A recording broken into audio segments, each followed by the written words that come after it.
Visnagar gangrape કેસમાં reconstruction શહેરમાં ભારે રોષનો માહોલ।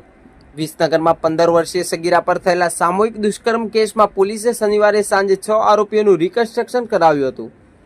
કોર્ટ દ્વારા 8 દિવસના રિમાન્ડ પર સોંપાયેલા આરોપીઓની પહેલા ઓળખ પરેડ બાદ ઘટનાની પુનઃરચના કરવામાં આવી હતી।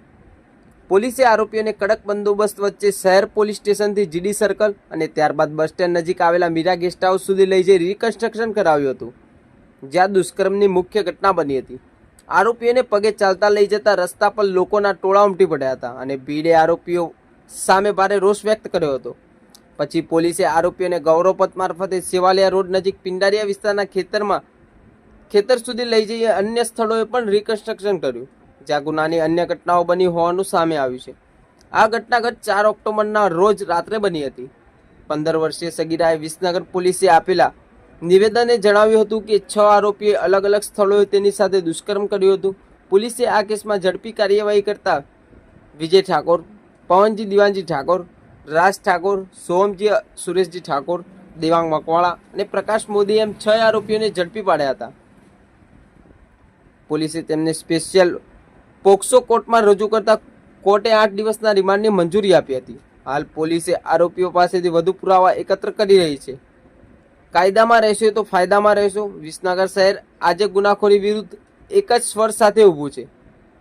20 ન્યૂઝ વિસનગર, તંત્રી જાવેદ મંસૂરી।